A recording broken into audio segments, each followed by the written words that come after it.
जो मुख्यमंत्री नीतीश कुमार आज से 2 साल पहले ही जनता का विश्वास मत खो चुके हैं।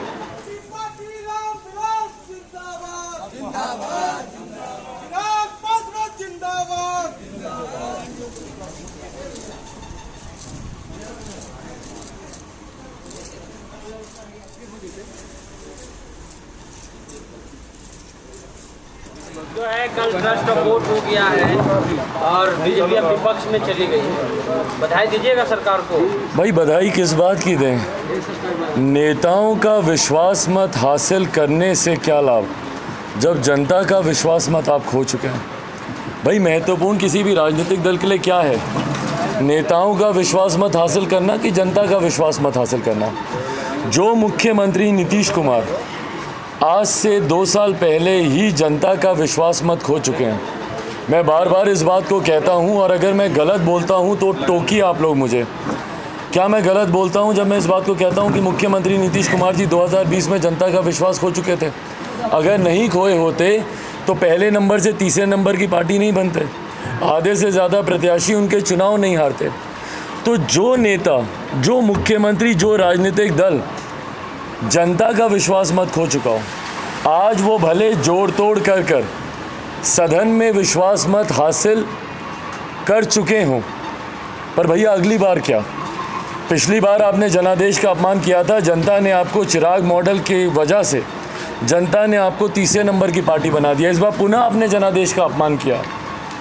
अगले मध्यावधि चुनाव में आप देखिएगा, मुख्यमंत्री जी की पार्टी अगर खाता भी खोल ले तो बहुत बड़ी बात होगी।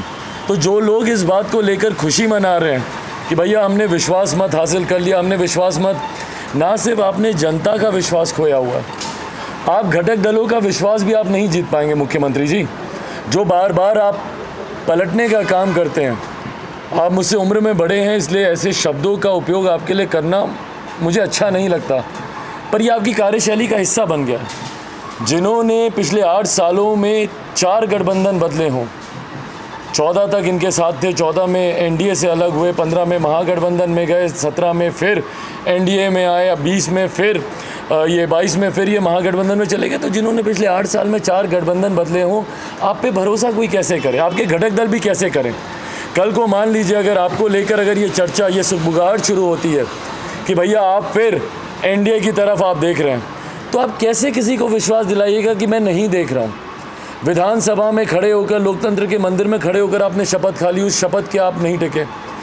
आप ज़ीरो टॉलरेंस करप्शन को बोलते हैं, जिसके ऊपर करप्शन के, भ्रष्टाचार के आरोप लगाकर आप अलग हुए, उनके साथ आपने समझौता कर लिया।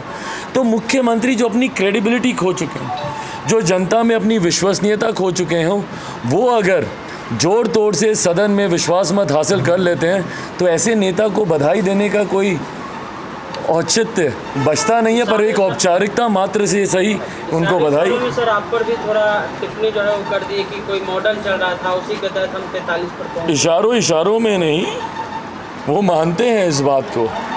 और जब जब वो इस मॉडल का जिक्र करते हैं या उनके राष्ट्रीय अध्यक्ष चिराग मॉडल का जिक्र करते हैं, तब वो मुझे और मेरे पार्टी के नेता कार्यकर्ताओं को हमारी ताकत का एहसास दिलाते हैं। भाई कम से कम इतना तो आप मानेंगे ना कि चिराग मॉडल नीतीश मॉडल पे भारी पड़ा। आज चिराग मॉडल की वजह से मुख्यमंत्री नीतीश कुमार जी की पार्टी की ये हालत हो गई कि वो दर दर भटक रहे हैं, और लिटरली दर दर भटक रहे हैं। कभी इस दरवाजे पर मुझे मुख्यमंत्री बना रहने दो, कभी उस दरवाजे पर मुझे मुख्यमंत्री बना रहने दो। मुख्यमंत्री बने रहने की लालसा में, बहरहाल मुझे उससे कोई फ़र्क नहीं पड़ता। चिराग मॉडल भैया जन भावनाओं का प्रतीक था, उनका प्रतिनिधित्व मैं कर रहा था, मुझे साथ मिला। मुझे इससे फ़र्क नहीं पड़ता कि वो मुख्यमंत्री हैं नहीं हैं। मुझे इस बात की चिंता है कि आज जब बिहार को सबसे ज़्यादा एक सरकार, एक काबिल सरकार की ज़रूरत है, तो मेरे मुख्यमंत्री कभी इस्तीफ़ा दे रहे हैं, कभी पुनः मुख्यमंत्री की शपथ ले रहे हैं, कभी मंत्रिमंडल का विस्तार कर रहे हैं, कभी अपने कानून मंत्री को वारंट से बचा रहे हैं, कभी अपने मंत्रियों जो अपने परिवार के सदस्यों के साथ सरकारी बैठक कर रहे हैं उसके मामले को वो सुलझा रहे हैं, कभी जो देशभक्त युवा हैं बिहार के, जो अपने अधिकारों की लड़ाई लड़ रहे हैं, शांतिपूर्वक तरीके से हाथ में तिरंगा लेकर धरना कर रहे हैं और एडीएम उनको मार रहा है, उस एडीएम को बचाने में व्यस्त हैं। भैया ऐसे में बिहारियों की चिंता कौन कर रहा है? आज जब बिहार सुखाड़ से परेशान है, अलग अलग जिला अधिकारी डीएम आपको रिपोर्ट सौंप चुके हैं कि भैया सुखाड़ घोषित कीजिए, तो मेरे मुख्यमंत्री क्या कर रहे हैं? ये मुख्यमंत्री का खेल खेलने में ये व्यस्त हैं। तो ऐसे में बिहार या बिहारियों की चिंता कौन? मन से दावे करना, वादे करना बहुत आसान है मुख्यमंत्री जी। 10 लाख क्या, तुम 20 लाख रोज़गार लेकर जाओ, और जब वो रोज़गार लेने आते हैं तो आप लाठी मार के भगाते हैं।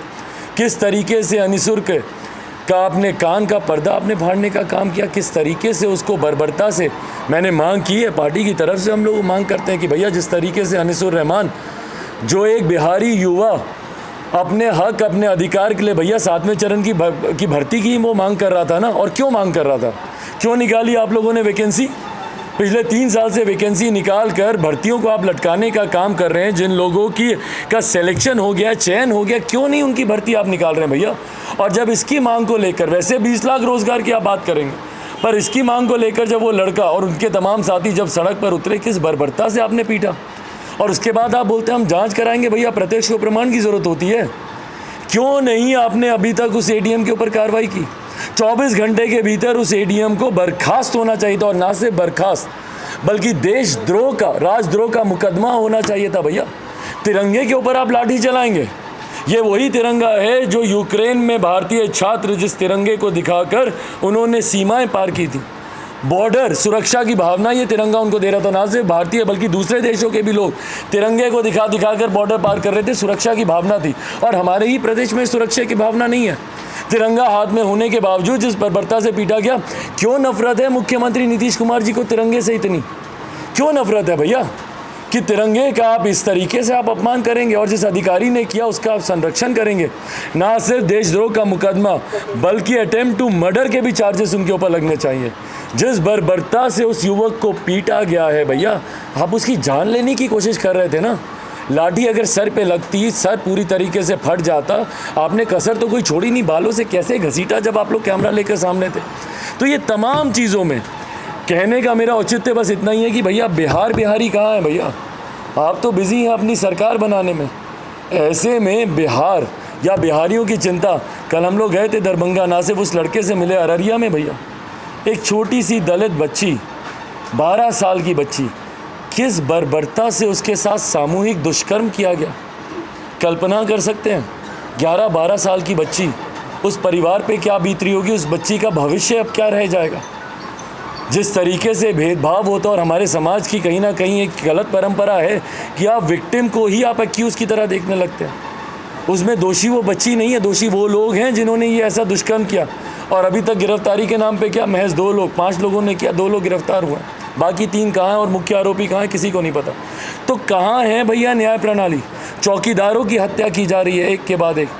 अभी हम लोग गए थे खगड़िया में, जय नारायण पासवान, उनकी हत्या कर दी गई। विक्रम हम लोग गए थे, वहाँ पे हत्या कर दी गई। टारगेट किलिंग हो रही है अनुसूचित जाति, जनजाति, पिछड़ा, गरीब, अल्पसंख्यक समाज से आने वाले लोगों के साथ। और ऐसे में उनकी आवाज़ सुनने वाला आज की तारीख में कोई बचा नहीं है। और मुख्यमंत्री नीतीश कुमार जी को फुर्सत नहीं है अपने मुख्यमंत्री पद को बचाने के अलावा। तो पूरे देश में चल रहा है सर, आपकी राजस्थान में भी मैं गया था। जिस तरीके से अनुसूचित समाज को लेकर ये धारणा कहीं ना कहीं बांधी जा रही है कि भैया इनकी सुनवाई करने वाला कोई नहीं है, इनका संरक्षण करने वाला कोई नहीं है। और ये ऐसे ही नेता हैं जो अपने अपने राज्यों में ऐसी घटनाओं को श्रेय देते हैं। राजस्थान की घटना में जहाँ एक मटकी से महज पानी पीने की वजह से, और उसके बाद लीपापोती कैसे की जा रही है। अरे मटकी तो थी ही नहीं यहाँ पे कभी भैया। उसका भाई, जिस बच्चे का वहाँ पे निधन हुआ, इंद्र, उसका भाई 2 साल उससे बड़ा है, तीसरी का ये बच्चा था, 5वीं में वो पढ़ता है। वो बता रहे हैं कि भैया वहाँ पे मटकी रखी रहती थी, टीचरों के लिए होती थी। रातों रात वहाँ पे एक पानी का नल लगा दिया गया कि भैया इस नल से पानी पिया जाता है।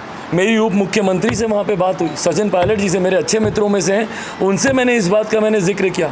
जानकारी में है उनके ये विषय, इस बात को भी वो मानते हैं कि हाँ भैया कहीं ना कहीं इसमें संभवतः प्रशासन के स्तर पर या ऐसे असामाजिक तत्वों के द्वारा लीपापोती का भी प्रयास किया जा रहा है। तो जिस तरीके से इस समाज की घटनाएं घटती हैं और उसके बाद न्याय मिलना तो दूर, उसी की लीपापोती कर उन्हीं लोगों को ही आरोपी सिद्ध करने का प्रयास किया जाता है, ये गलत है और इसी के खिलाफ लोक जनशक्ति पार्टी रामविलास लड़ती रही थी, लड़ती रहेगी और मरते दम तक हम लोग लड़ते एक रहेंगे। अंतिम सवाल सर, रामविलास पासवान जी ने मंडल कमीशन के लिए बहुत काम किया था, आज बीपी मंडल साहब का जयंती है, क्या कहिएगा? आप कार्यक्रम उस पर मना रहे हैं या नहीं मना? नहीं, बिल्कुल हम लोग कर रहे हैं भैया। और जिस तरीके से बीपी मंडल जी की जयंती, भाई बीपी मंडल जी ने जिस तरीके से समाज के एक बड़े वर्ग मुख्य धारा के साथ जोड़ने का उन्होंने प्रयास किया, कार्य किया, यकीनन हमारे नेता आदरणीय रामविलास पासवान जी ने जब वीपी सिंह जी की सरकार में वो श्रम एवं कल्याण मंत्री थे, मंडल कमीशन को एक इतना महत्वपूर्ण कदम, मुझे लगता है एक बड़े समाज जो कि पिछड़ा वर्ग से आता है उसको मुख्य धारा के साथ जोड़ने के लिए सबसे बड़े कदमों में से, सबसे बड़े प्रयासों में से एक ये प्रयास था। उसके लिए हम हमारे नेता आदरणीय रामविलास पासवान जी का यकीनन हम लोग साधुवाद करते हैं, उनका हम लोग धन्यवाद करते हैं कि जिस तरीके से उन्होंने मंडल कमीशन को लागू करवाया और ना सिर्फ लागू करवाया, मंडल कमीशन को संवैधानिक दर्जा देने तक वो इस लड़ाई को वो लड़ते रहे। तो यकीनन आज के इस दिन हम अपनी तरफ से, पूरी पार्टी की तरफ से बीपी मंडल जी को भावभीनी श्रद्धांजलि और उनके विचार जीवित रहें, जनता तक आगे पहुँचे, जनता में जिस समानता के भाव के साथ वो सामने आए कि सबको बराबरी का हक मिले, बराबरी का सम्मान मिले, बराबरी की अपॉर्चुनिटीज़ मिले। हमारे यहाँ दिक्कत यही होती है कि भैया वो अवसर ही नहीं मिलते। अवसर मिले बराबरी के तो कोई किसी से कम नहीं है, जाति इसका आधार नहीं बन सकती। ये हर बार पिछड़ी, अनुसूचित जाति, जनजाति, शोषित वर्ग, पिछड़े वर्ग के लोगों ने इस बात को निरंतरता में साबित करके दिखाया। Thank you.